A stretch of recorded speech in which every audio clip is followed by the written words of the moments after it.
Hey, what's going on? This is Dave Amerman, and I'm here with Carlo and Ryan, and it's 2022, and we're here to talk about which athletes to watch for in the collector's space. Ryan, we're going to start with you.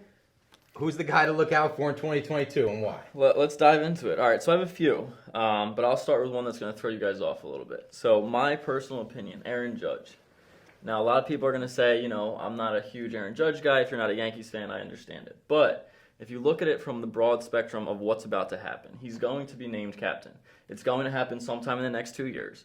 When that happens, it takes that player to a whole new level. Like, let's just be honest. Like, biggest market, captain of that team. Your prices are going to take off. Do you not agree with that? Yeah, I could see Judge. Judge is undervalued. I mean, I look at Judge like all-time stats, right? When I'm looking at a guy and let's say I'm going Giancarlo Stanton or Aaron Judge, I'm looking at Stanton's 350 homers to Judge, who has under 200 career homers, and he's similar in age. So because he got a late start. So when I look at like long-term, I'm kind of looking at that. But I like what you're doing here with like the captain, and obviously if Judge comes out and he's swinging well and hits 50 homers, like he's a great buy right now. His stuff is definitely inexpensive.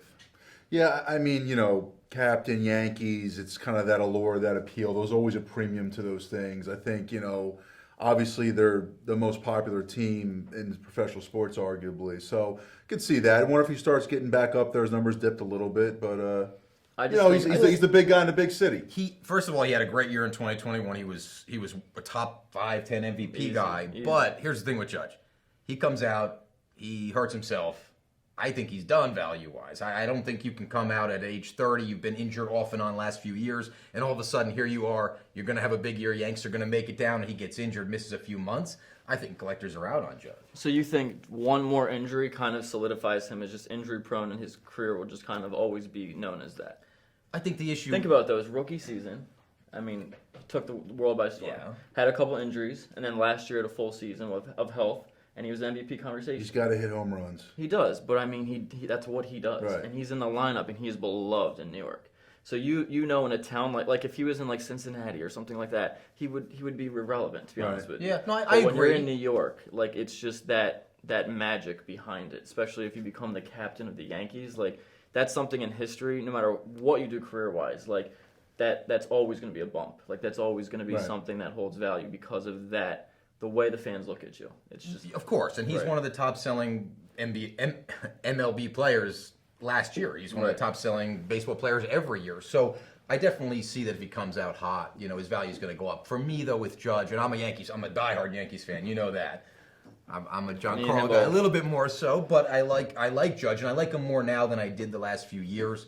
But I think the thing with Judge for me is, if he doesn't come out and hit 50-some-odd homers and really put himself up there, he's still going to be a little ways from, like, Hall of Fame. And I think guys like myself, and I know other collectors, like, when it comes to superfractors, I own the Stanton superfractor, and I've had guys tell me, well, maybe in a year. He loves to in there anytime he can, I just want to throw that one out there. But no, but I have collectors tell me that I don't know if he's a Hall of Famer or not. And I'm like, what are you talking about? He's one big season away from being 400 homers and almost a lock. So I think with Judge, if collectors are going to look at that, they're going to look same thing and say, is he a Hall of Famer? And that might deter some big guys. He may be a Hall of Famer. If they win the World Series, he wins the Series MVP, he wins an MVP, has another 50-homer season or two, and because of how much he's loved, he could be in that combo. But I don't want to talk about Judge all day. We've definitely got a list, all of us. So, Carlo. Well, before you skip, just make sure you guys understand. He has the Stanton superfractor. Just want to make sure you got. He'll tell you 15 more times, but just so you understand. Yeah, let's get to mine. We'll get to my list in a minute here, But Carlo, give us look, this could be a lazy take right now, but I'm looking at LeBron, and I get it. I mean, he's everywhere you go. People have a very strong opinion of LeBron. Maybe there's some fatigue, but in the grand scheme of things, he's quickly approaching Kareem's record of all-time points. It's next season. His stuff's almost dipping a little bit. I think it's a great time to buy him. He's right on the cusp of 10,000 rebounds, 10,000 assists, all-time points. I mean, what more can this guy do? It's odd to say LeBron could be a good buy, but when you're approaching a record of that magnitude, how could you not want to get in on him? I agree with that. I like LeBron now, too, because it's the regular season, and if you guys have studied LeBron's career at all, you can doesn't care right now. he dogs it during the season. His stats are never like, oh my gosh, LeBron's doing 40 a game. He's sitting on the bench once he gets to 25 and the team's in a good spot. But he is though. Right now, he's He's crushing literally it. doing 40 a game. At just saying, I'm his just saying. age. At I his mean, age. like, You know, I'm a LeBron guy, but I'm just saying he is putting up 35, 40 points a game. Like, And I get it. But when you People look are at the so team- opinionated on him. People hate him. They Right. love the him. guy's But 50 and he's second in the league in that's points. what I mean. Like, You gotta look at the Let's historical. start- let's call it what it is. There. Yeah, I mean, Well, what I've noticed in collecting LeBron is when the NBA playoffs and finals come on, that's when the value starts coming up. Carlo points out to a milestone, 2 years ahead, but I think collectors in 2022 are going to be looking at that milestone and thinking, let me get ahead of the game. But for me, the way that LA is playing and the fact that you're like, are they going to make it to the finals? I think he's just a great buy regular season because they're capable of winning it all every time LeBron's on the court. So if they come out and they all of a sudden get to the finals, now you've doubled your investment probably already anyway. So I definitely agree with LeBron right now. I think if you wait though until playoffs and all of a Right. sudden they get to the finals, that's Yeah. not like the time to I'm buy. just saying, Kareem's had this record since the late '80s. It's the most loved record in basketball. I mean, to think he's gonna beat that while eclipsing 10,000 rebounds and 10,000 assists, it's impossible. realistically, it happens next year. It's insane. Seriously. So, he has you know- he has to score 1,600 next year. So you're saying he's the GOAT? Well, I'm not. I'm not doing that. That's a very aggressive comment. Really? But It's interesting. it's interesting.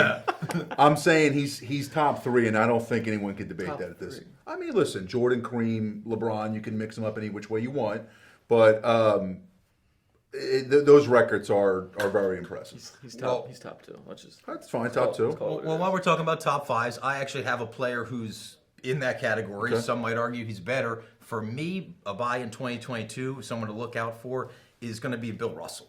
I mean, that. I we like know that. he just sold his collection. He's seemingly invincible. He's still alive and doing well. But his value I've seen just skyrocket recently. People I think are starting to appreciate Russell when you talk about the top three, top five. It's NBA 75th anniversary year, so that top 50, that top 75 is going to be talked about over and over again. And if something were to happen to Russell, which people are anticipating, I've already got consignments for Bill Russell, and people are like, hey, don't sell until he passes. So I mean, it's a hard way to think, It but is. it's the Right. reality of the That's what situation. it is. right, and I don't think he could live for 10 more years. I think we're going to see an upside with him though, because people are going to obviously expect any day now or something like that. But at the same time with Russell, people are like, whoa, this guy just kept winning. He's won more than anyone. Everyone wants to talk about GOAT and 6 rings and 4 rings. You're looking at Bill Russell, winner in college, 11. winner in high school. Yeah, Dude, look, bottom line, 11 titles, 13 years. He's the greatest champion in sports, and with the way there's free agency and movement, you're right, you're never going to see someone like that again. And I think people are starting to appreciate that. Obviously, with social media, people are learning a lot about more what he did. I like that. I mean, his autos have skyrocketed. He was in some exquisite stuff. That's a good call. He was on my list as well. He's on There my you go. 5. Just, Yeah. I mean, at the end of the day, he's that guy. I think, 5 years from now, he's the guy you're going to appreciate once he's gone. Greatest champion terrible, ever. It's terrible to say, but it's somebody who he's going to have documentaries after him. He's Right. going to have like the Kobe. I mean, like Michael Jordan with The Last Dance. It's going to be something like that where they do it on his career after the fact, and you're like, wow, I had no idea how truly special that was. We took it for granted. So I think once that happens, and people are going to want to get in on Russell like right away, they're going to be looking for the best buy, and things are going to skyrocket. I mean, I think there's no question about it. And I like the fact that you can get exquisites, you can get modern There's so inserts much. with He's Russell. got a nice auto, so too. Much. Right, Even, some even of the the- rookies are beautiful. I mean, they're such cool. There's Yeah. like variations. Technically. I mean, He's it's, got a it's, nice it's auto. such a. But when you think of some of the all-time greats, they didn't make it to this modern trading card They didn't, right. stage. point. Changing sports, Mickey Mantle and things like that. Those guys never made it to Even Joe Wilt. DiMaggio. Right, and He's oh got my God. two packport autos. And that's Imagine it, if you Wilt know? had Right. an 0304 Right. exquisite auto or, Right. things Right. like that. So Russell has those items. So Yeah. when you look into George Mike and, you look Right. at these guys thinking, wow, Russell has these insert cards and he's going to be kind of one of the last, He's gold prisms, and that's a good point. Right, yeah. right. And Abdul-Jabbar, same scenario, really. He's right up there. And I think Russell's and Kareem, they're both super undervalued, kind of great Well, buys. kind of going off that, and when you said The Last Dance, I mean, coming up next year, there's a documentary coming up about when Jerry Buss owned the Lakers, the whole Showtime era. So, you kind of look at what The Last Dance did for Jordan and kind of the card market. Things exploded. I mean, that's a great story. Jerry Buss, we're talking about Showtime through Shaq and Kobe. So, you know, you look at someone like Kareem, Magic, you know, even lower end, you got James Worthy, Shaq, Kobe. I mean, this is going to be romanticized. People are going to be talking about it again. Looks like a great documentary coming up. You see what The Last Dance did. I don't see why that couldn't bump a lot of those Lakers guys during that Jerry Buss era. And the whole thing in this hobby is you're buying based off of an emotion, something that you felt or reminds you of something from your childhood, or whatever the case may be. So when a documentary like that comes out, right, it's not even so much you're buying the player because all of a sudden, oh, I remember he was great. It's not that. It's, wow, I remember sitting at home watching that game with my dad. Yeah. So I would love to have that piece because of X, Y, or Z. So it's way more, and that's where the value comes from, because it's the value of a moment, and you're remembering back to that. So that's what documentaries do. What I like about the documentaries, though, is you didn't have to live through that moment to relive you it. get to live it for the first time when you watch it. That's kind of, for me, as crazy as it sounds, I didn't even watch The Last Dance because I was like, I was alive. You didn't watch it? I didn't watch it. I was alive. Awesome. I was like, what else? I could do something else with my time right now. I know it sounds ridiculous, but for me, I felt like I lived it, and I was like that's the only time I got to watch I'm a Jordan. Mcguire fan. I haven't watched the 30 for 30 Mcguire Sos either. Someone's like, oh, you got to watch it. I was like,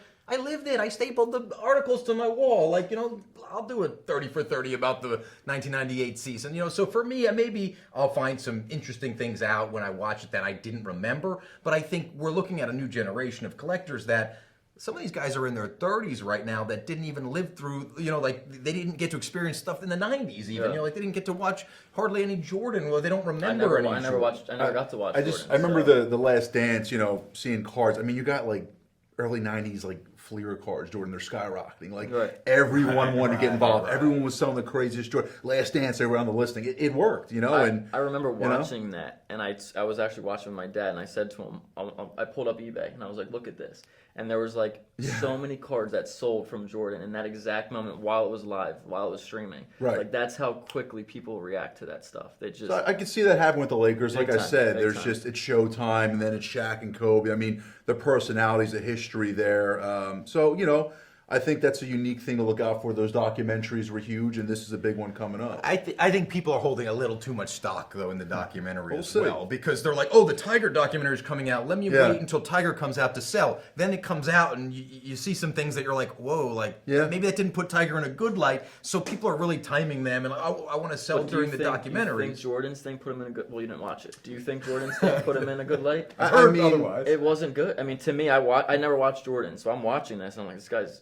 He's an animal. He's terrible. It was interesting too, because there was offshoots in that. I remember digging in, reading more about Isaiah Thomas. Isaiah Thomas, he beat Jordan, and he beat Bird, and he beat Magic. So you start to learn more about the whole era, and I think it's cool. I mean, The Last Dance, Jordan was a savage. Yeah, I mean, well, so Ryan and I both had Bill Russell, and you're obviously predicting the Lakers in this documentary. Who else is on your list right now? I mean, I look at someone that I think is kind of undervalued to look out for, and I'll tell you why. And it's Trae Young. And for me, I think there's such a gap between Luka and Trae, and I guess I don't get it. Because here we are again, Trae's top 3 in points and assists. He's kind of Curry before Curry. He has that mold, and I guess I just don't get why there's such a massive gap. I mean, his team sucks. Yeah, I mean, did they last year? They knocked us out. I mean, they were in the conference championship, and he's still so young. He's gotten a lot further than Luka has so far. And when you see some of the Luka prices, the disparity is outrageous to me. So, he's little, he's likable, and he's kind of got that mold that's where the NBA's headed right now.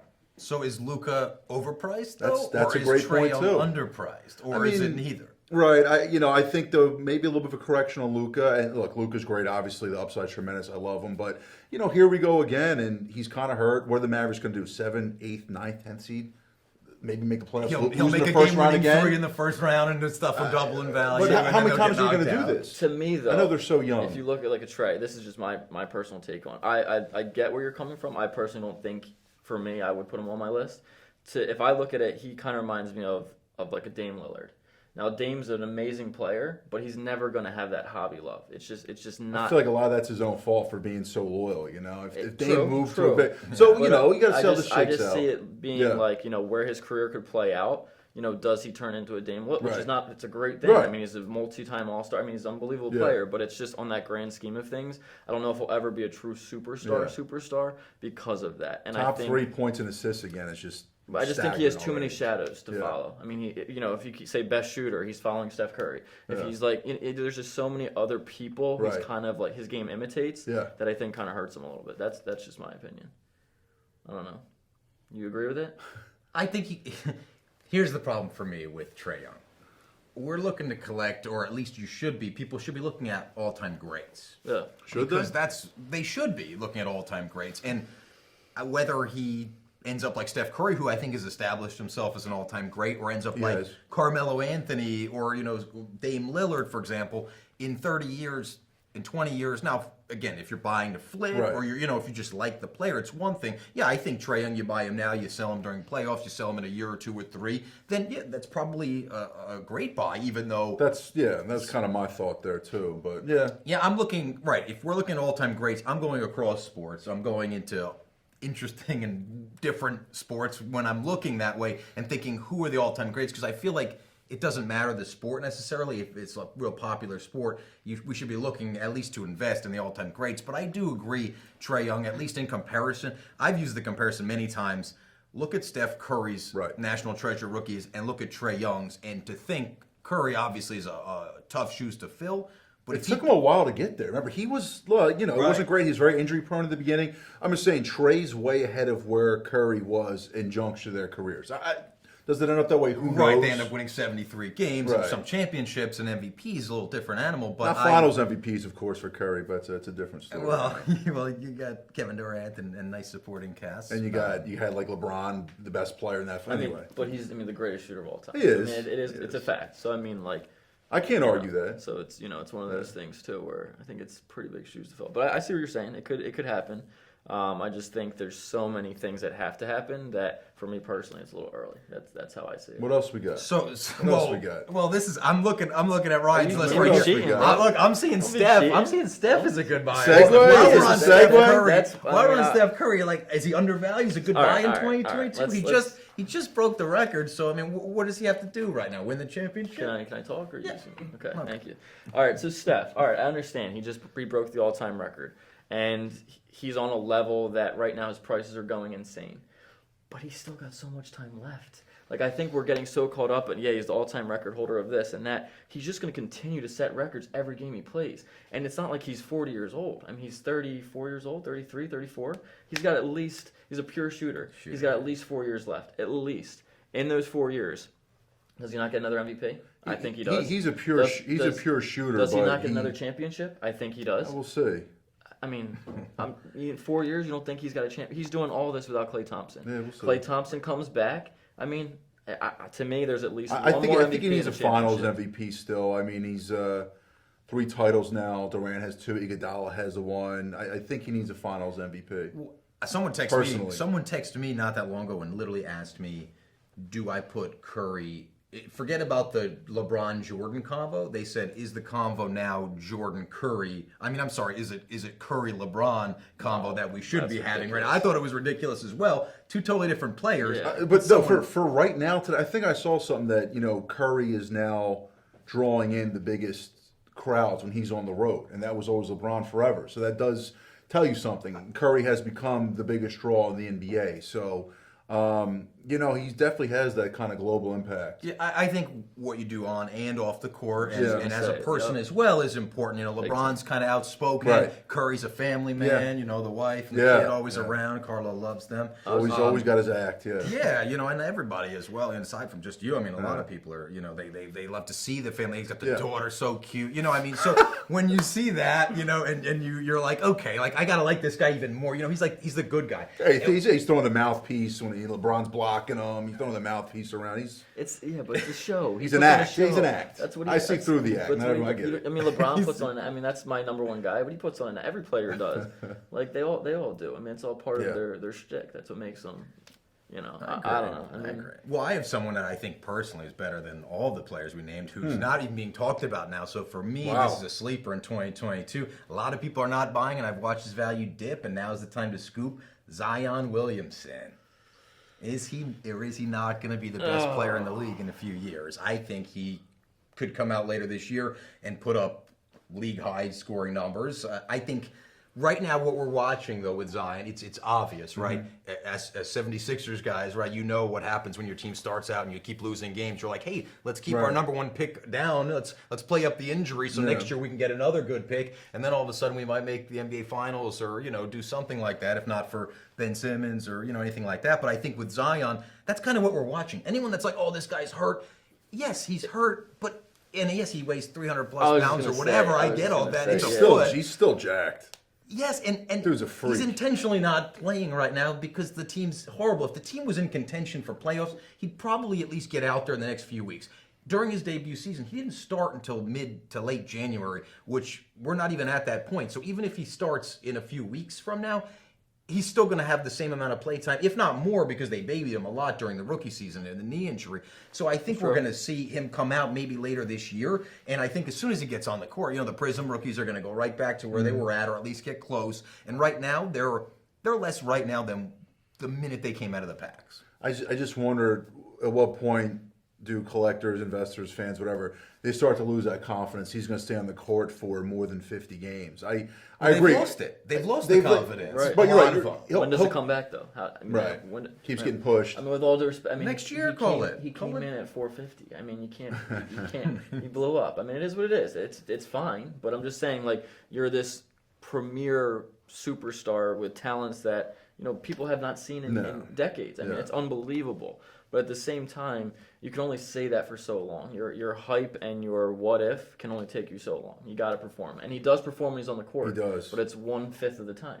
So after a while, it's like, okay, when is he going to play a whole season? But people are starting to say, oh, Greg Oden and this and that. You're like, no, not to that level. Right, when did these guys come out and lead the teams in the league and score, even for a brief period of time? Like these guys that they're comparing him to never did that. They were busts, and they pretty much stayed busts. And when they got on the court, they weren't like what Zion has done. Yeah. So for me, I think that's a no-brainer, at least right now, for the next few months, while people are down. I think it could be a short-term thing. It could be. Definitely. He's hurt. He's going to come back. He's going to be, you're right, dropping 25 a game, just dunking on everyone, and then he's probably going to get hurt again. So it's right. But he's the guy you can go out and get a six-figure card for 5 figures, 4 figures, right? And then when he comes back and you time it, and he has a great couple weeks, Goldin will lead it. There you go. Boom. That's true. And then you made your money, and then you're done. And maybe it's not a long-term hold. Right. Kind of like Trae. I hope it works out. I'm a huge fan of Zion. He seems like a great kid. I absolutely love him. Like you said, to see that body and that the way he explodes to the rim is it's insane. So I'm rooting for him. He's good for the league. Kind of working off the injury thing. I do like that though. That's how I always project, my next, years of buys, whatever the case may be. I like to buy the guys who are either injured, down, something, a crappy team, whatever the case may be. But the one I have on my list who I think it's kind of crazy that his value's dropped was my Trout. Look, at the end of the day, his price, people are going to say, oh, they're still crazy high or whatever the case may be. But this is the greatest baseball player we've had in the league, past decade. It's unbelievable. Easily. The things he's doing. The people look at his WAR and his statistics, and yes, his team is terrible, and he's played one playoff game. I get all of it, but his actual talent and what he can do, and how year after year, he's top 2 in the MVP voting. That doesn't just happen. So for me, I look at a guy like that, and I think it's the perfect time to buy, because not just because of his injury, which does not happen often with him. He's very durable, and he usually plays almost the whole season. However, the thing that really puts us over the edge is Ohtani. Ohtani had this huge breakout season, his teammate. So all of a sudden it used to be Trout's Angels, and now it's Ohtani's Angels. And all of a sudden the world doesn't talk about the Angels and Trout, they talk about the Angels and Ohtani, almost like they forgot about him a little bit. So I think what's going to happen in these next 3 or 4 months is, you're going to see him in spring training. You're going to see him come out hot to start this next year. And all of a sudden people will be like, wow, I forgot how good my Trout is. And you see it. His prices are 30, 40% lower than what they were. But I think it's only a matter of time before people are quickly reminded, this guy's still in his prime. This guy's still going to be an MVP. This guy is big time. I have to agree with Mike Trout. I think I personally have been looking at the Bowman Chrome refractors and things like that because it's a big, iconic card. And if you look at, for me, if I look at Pujols, Bowman Chrome refractors, and Trouts, and you look at the prices, you say, okay, Pujols started the same way. 3 MVPs, first 10 seasons, things just like that. I think the difference with Pujols is the second half of his career, he left the team. He had a big decline. He might be 5 years older than he says he is. So, wait, what? Pujols, when he came up in the league, he was 21. He looked like he was 35. And there was other players, Fasto, Carmona, and a lot of people from the Dominican who were 5 years older, 4 years older then, and it came to light. Everybody's loved Pujols, so nobody wants to touch the steroid combo with him, and nobody thinks when he came into the league, was he 21 years old or was he like 27 years old? And I'm not even exaggerating. He broke down 10 years ago. It's not a thing. But it is. I mean, the guy broke down 10 years ago. He could have been 42. He might be 52 right now. So yes, maybe Trout has. He was great. Going for him is that he's not 10 years older than he says he is. But when you look at what happened with Pujols and he started the same way, you have to think, okay, Could the same thing happen? What do you mean the same thing? You mean like his career kind of goes down? Well, he left the team, right, and his numbers were the never huge the same. He had a few injuries, several, plaguing injuries. So I think Trout still has a little bit left to prove. I think he's, like you said, the best player we've seen. But I think in 2011, if I'm saying this about Albert Pujols, it's a no-brainer. I think everyone will agree with his stats. Yep. So when you look at Ted Williams, Mike Trout, Albert Pujols, and Joe DiMaggio, the way they all started their careers for the first 10 years, they were all top 5 all-time greats. Pujols didn't really go up in value. He actually went down over the last few years, and then he kind of came back up towards the end of his career. So I agree with buying players when they're hurt. And unlike Zion, who hasn't proved himself, I like that Trout's got 3 MVPs, and we know what he's capable of and going to do when he's out there. And I do believe he will be out there putting up some numbers this year, next year, and his value will go up. So great buy. It just seems like too in baseball, the playoff wins, the World Series wins, they don't affect the prices as much as basketball and football. It's a lot more about those personal accolades, and he's obviously stacking those. So right, because you can't have one player carry the entire team unless Ohtani's out there pitching no hitters and hitting 3 homers and winning 3-0. I mean, the players, people care about the stats. They want to know what they did regular season. Everyone's looking for the next all-time great. I know I've always been, and Trout I think fits that mold more like so than Mark anyone. Mcguire or something. Mcguire in 1999 was the greatest hitter of all time. This guy loves Mark The Mcguire. guy had 4 seasons in a row where he hit 254 some-odd homers. And I know Jeter's your favorite player. That's like 30 more homers than Jeter hit in like a 19-year career or whatever it is. And Mcguire did it in 4 years. Mcguire's forearms are like Jeter's thighs, Speaking of Jeter, too, they're having a documentary on him coming out next year. It's like a 6-part one, big one of him. You got to think he's a guy that might get a spike as well. Is he on your list? I got him on there. Oh, let's talk about Jeter. I don't like the Yankees. I don't like Jeter, but okay, you got Jeter. He's the captain, right? And he's really romanticized in New York, right? I mean, from all the girls too, right? He was a stud. So you could see his documentary be really good. He was a very intriguing player. I mean, just his work ethic, the way people can relate to him, and you got to think that's going to be a big watch and very popular when it comes out.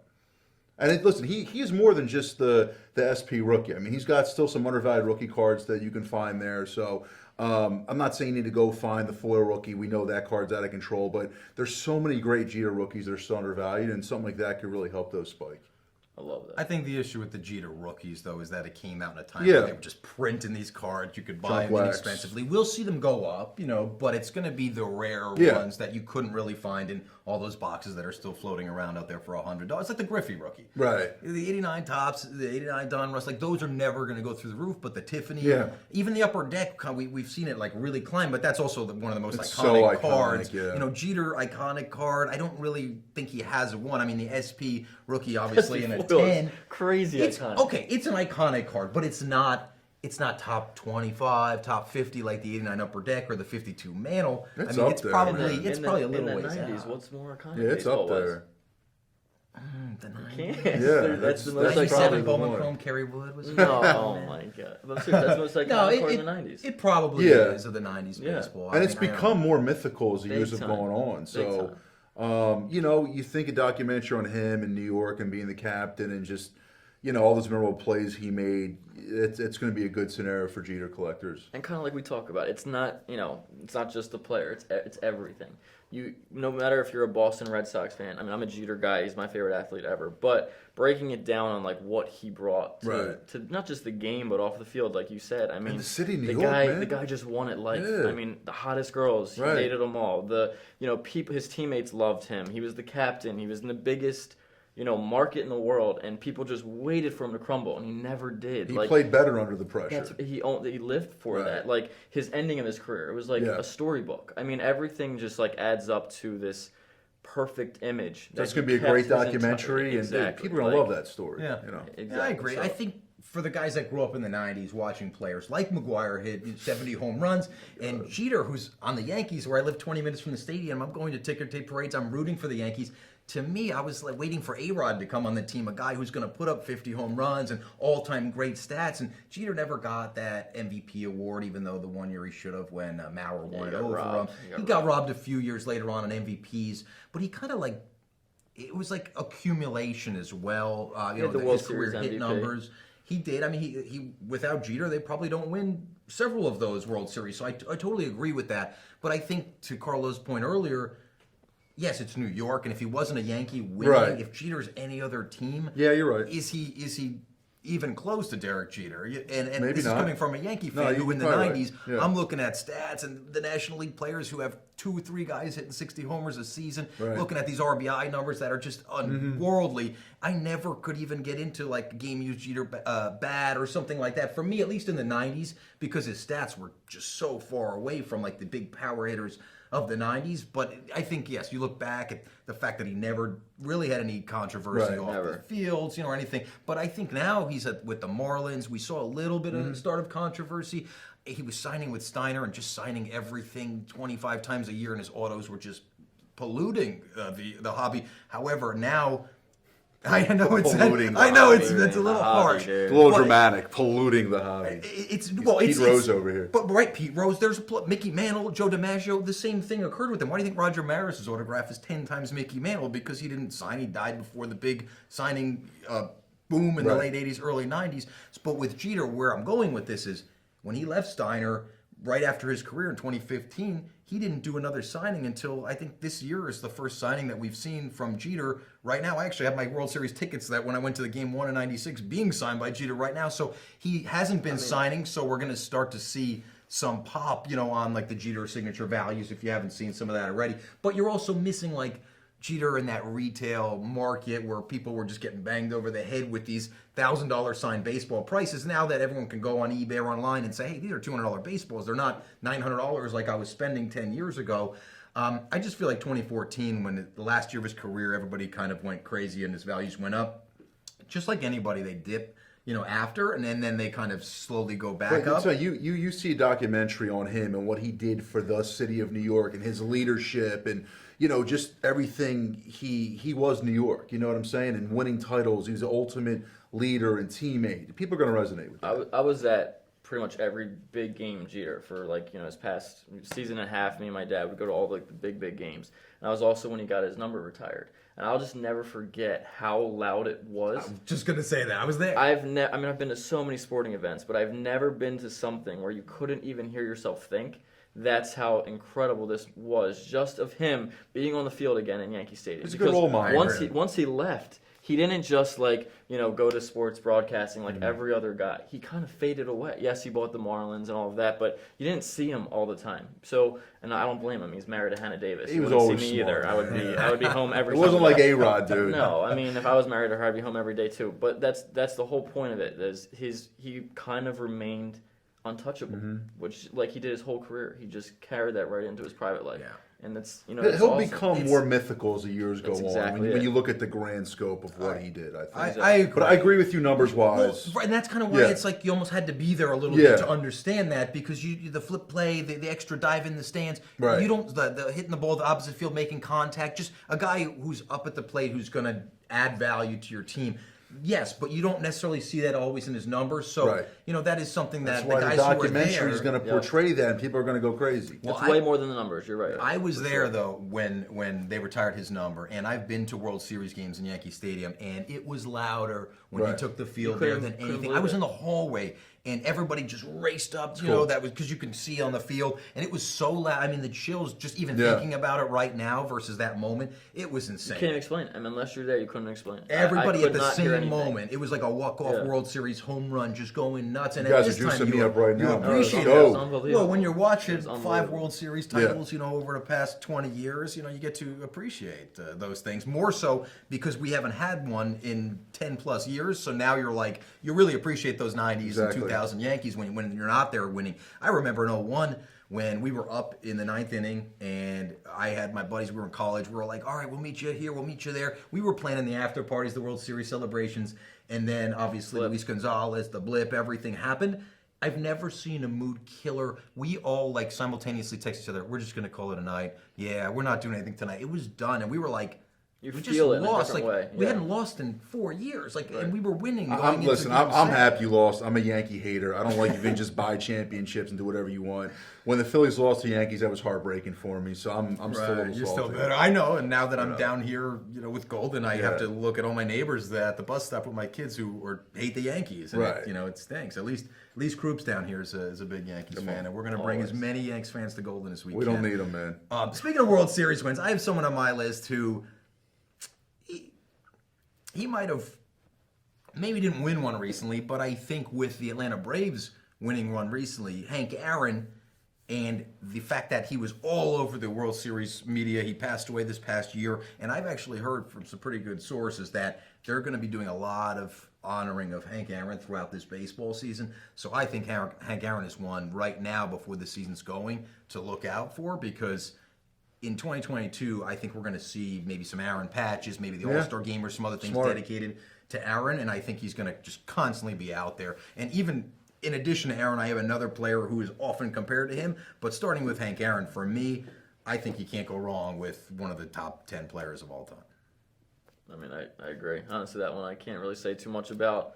You know, he just changed the game in so many ways. Not just from the home run hitter side of it, but you know what he brought a different community that wasn't a part of baseball. I mean, he brought a following, kind of brought people together in a lot of ways. He was a class act. He brought people together. He was, like, Longevity, one of those just every people year. that- He was never hitting like No. 56, but every year he just was so consistent for multiple decades. And you still have that image when he broke the record, then running on this patting him. Right. And, yeah, you're right. He's definitely iconic and lovable, and I wouldn't be surprised if baseball played off that more to help continue to bridge the gap. That's an interesting. I actually call. feel like he's it's kind of crazy to say, but a lot, almost like Bill Russell. How Bill Russell was to basketball, I think Hank Aaron was a lot to baseball. He was somebody who, where the world can be so divided on so many things. It didn't matter what, Right. political view you had or what color your skin was. Like, people just loved Hank Aaron, Yeah. just like people love Bill Russell. So I think that's something that, even as the record approached and all of those things, I just think if you look back on how much he changed the game, he really changed the game. People didn't want Aaron to break Cut, Babe right. Ruth's record. I think But people loved him, though. Oh, I think He we was appreciate beloved. it more now Yeah. Right. than then. I think with Ruth and breaking the record, you're looking at Hank Aaron, a guy who's never hit more than 47 That's what I homers mean, a right, season. exactly. But then again, if you look at Barry Bonds, only one season in his career did he hit 50 home The runs. greatest hitter of all time. Just throwing that out there. Who's that? Barry Bonds. Barry Bonds? Hands down. Greatest hitter of all time. Not even a debate. Oh, in his prime, absolutely. Not even a I mean, debate. second maybe to McGuire. No, but no. He was definitely.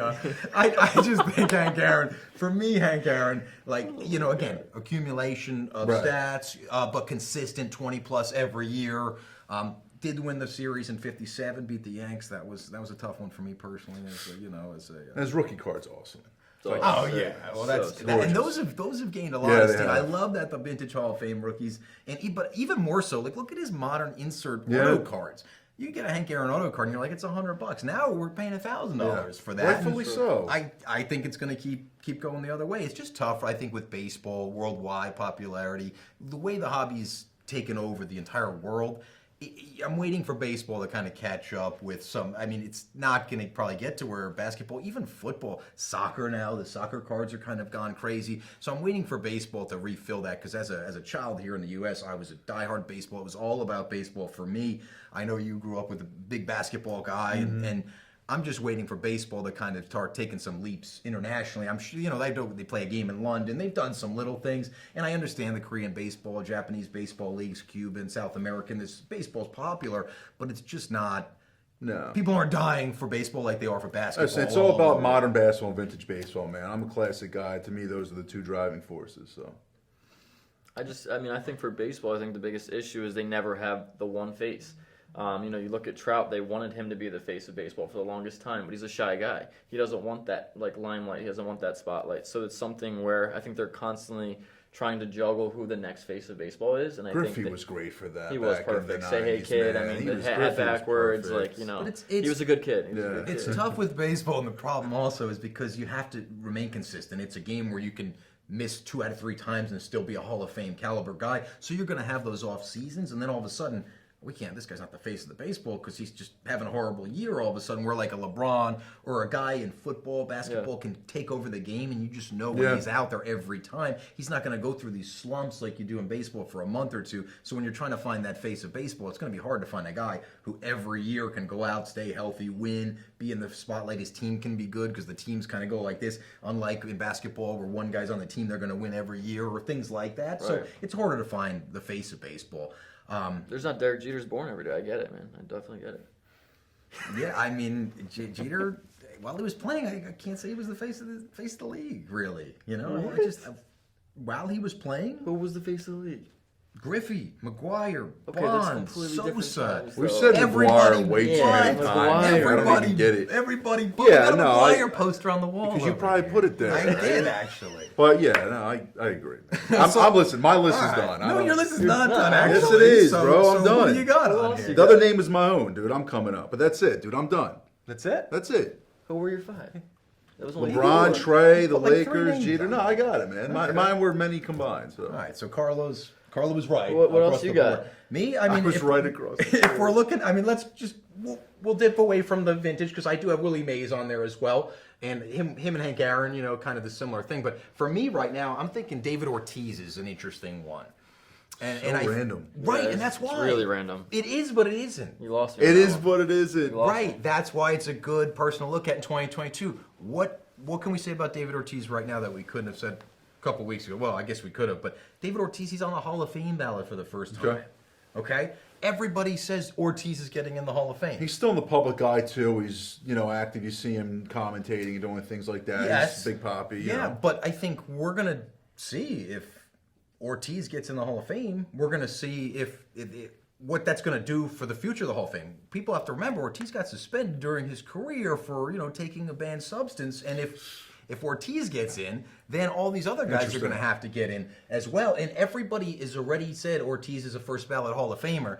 And to me, as a Yankee fan and not a Red Sox fan and not an Ortiz fan, I'm like, would Ortiz get in if none of Roger Clemens or Bonds or any of these other guys before him should potentially get in? We all already know the Hall is tainted with Piazza, Bagwell, Ivan Rodriguez, these guys who have had speculations of a situation, but Ortiz was suspended from the game, and everybody just immediately dismisses that. So I think with him being on the ballot and everybody forgetting about that, somebody slipped him something that enhanced his performance accidentally, people seem to, right, exactly, but if people are going to turn a blind eye to that, then this is going to open the floodgates for all of the other Hall of Famers. And, obviously that election's coming up pretty soon, so we won't know yet. But I think that Ortiz is going to be a hot topic, whatever happens. Because if he doesn't get in, people are going to say, how the heck did this guy, 500 homers, all-time Red Sox home run leader, things like that, how is he not in the Hall of Fame? But what's the buy? What are you going to buy? Like, you got to get the 1997, you can't say. That's my point. That's literally my point. That's literally my point. With all due respect, it's not. There's nothing. Listen, there. man. Modern basketball, vintage baseball, man. I'm There's nothing else to not talk buying about. I see what you're saying. I see what you're cheap saying. enough to buy and burn for me. That's fine. Like I don't want. What about none of these quarterbacks that are crushing the guys? Barrow, Herbert. I gotta go. It's too late. Enough with David Ortiz. All right, so you go. No, it's not actually not football. What do you got? But Burrow, 1,000 yards. Buy Burrow now. Exactly. I think it's unanimous that we disagree with the Ortiz. Let's just throw it out there. That's okay. You guys are right. I was wrong. But the one, Tiger. I mean, how are we not talking about Tiger again? Is he ever gonna? Right, Is he gonna play again? He literally It's like Tiger's almost son for a died. minute. Like we almost lost like the greatest golfer of all time. People, I mean, like you're actually getting to live backwards, where a lot of people die, and then you start appreciating him. People are appreciating him because he almost died, but he's still here. This comeback that they're gonna be pushing for the next year and a half is gonna be amazing. Is he gonna be back on tour? He's playing with his son right Yeah, now. I saw that. That's cute. No, not yet. I mean, It's Tiger cute. can go play some high school It's golf cute. tournaments It's cute. and some It's scrambles. okay. And I don't think anyone's gonna. I mean, if The Tiger matching if polos. It Tiger was and his cute. son win like a Fine. local Glad he's scramble healthy. celebrity outing, are we gonna spend 2x on his rookie cards? I mean, 100%. Like, think about. I mean, the hype of this. It's not even so much if he ever makes a comeback. Like when he put up that video of him swinging, people went nuts. It was trending on. It was the #1 trending thing on Twitter. When he took a swing, it was an awful Really? swing. Yeah. But he took a swing, and all of a sudden people were like, "Oh my gosh, he's back. He's back, This yeah. is it. This is it." It was trend like Yeah. that one thing. What happens if 8 months from now he says, "I'm going to try to play in a tournament in 2023"? It's a frenzy. It just is. That's just what it is. He is so iconic. He's got some Love great him or hate auto him, cards, and he's- obviously, It's what it is. You love him or hate him. He's everyone in the world knows who he is. Yep. He draws a bigger crowd than almost anybody in any sport ever. So when you have that worldwide recognition and appreciation, it's going to be there. Everyone loves a narrative. It's the comeback. Everyone's waiting for that comeback. we'll see if it happens. I think it's going to be insane. I'm buying Tiger, but I was gonna say he must own some that's Tiger. me. I don't own any Tiger right now, but I absolutely will be owning Tiger soon. So, I mean, he owns David Ortiz. Look, we all make mistakes. It happens, man. I own Mcguire, and that's a mistake. But again, we will no more Big Mac talk. Well, that's pretty much it. In terms of my lists here, I think Carlo, we covered you pretty good. Ryan, anyone else on that list that we didn't get into? I mean, I think we hit all mine. It's going to be a good year for collecting, man. It definitely is, yeah. The whole hobby industry keeps taking off, and it's going to be exciting to see this unfold for sure. It's I think there's a lot of growth, and I think there's a lot of changes that are coming, but in a good way, for sure. Awesome. I got one question. What about Mark Mcguire? I think he's going to get in the Hall of Fame in the next few years. Once Ortiz gets in, the value's going to skyrocket. Personally, I would say scoop some Mcguire rookies, get him signed. He signs like twice a year. You pay $100. And I've already seen them gut, going up a little Your bit. honest gut feeling. Do you really think his value will be there? Mcguire? Yeah. It's not even. He doesn't have the record anymore. So now here's the thing. He doesn't even I'm believe it. like, Oh my I'm so God. mad that I ever bought Mcguire and all this in the 90s, but I'm also mad that I didn't recently because look at the Tiffany rookie. It's But gone don't nuts. even be mad. I mean, look. I love Allen Iverson. Is his stuff going to go up? Probably not. But it's great to collect. Let's twist I get this it. to end it. Let's all say, what was your worst buy ever? The guy you thought you were spot on with, and then he let you down big time. Who's that? I guy? mean, look. I recently last year I had some great Michael Porter Jr. cards. Right? Remember that? I was bragging about that. Kid got paid, and he's like, I'm out. So holding the bag How about on you, that. Dave? That's why I'm almost with you. Some buying those Hall of Fame guys. Keep it safe. I'm going to buy what I like, and then they keep it like that. Yeah. What do you got? It's tough for me to look back and kind of say what I bought because most of my buys were pretty darn good. Miguel Cabrera way before he won Triple Crown. We both Way hit that before. one. We both hit that one. Yeah, I don't know. It's hard. I stay away from the prospects. My rule of thumb is like 3 years in the league. Make sure you're established, that you've proven yourself. Because You were loving Wander Franco. I was just gonna say, you you were bought loving more Wander Franco than Franco, anybody. bro. What are you talking about? Wander's that's gonna be an amazing buy. Are you You kidding? just said you don't touch anybody without 3 years, though. That's my rule of thumb. It doesn't mean I don't listen to my own Okay. rule of thumb. Okay. Well, guys, look, I appreciate Perfect, you coming man. here and hanging out, but I'm out of here. I guess thanks everyone for tuning in to our 2022 What to Look For in a Hobby. Hopefully you guys will see you real soon with my man Carlo. go. Ryan, Carlo. you better listen to what we were saying out here because if you do, you're going to make a lot of money. Mark McGuire.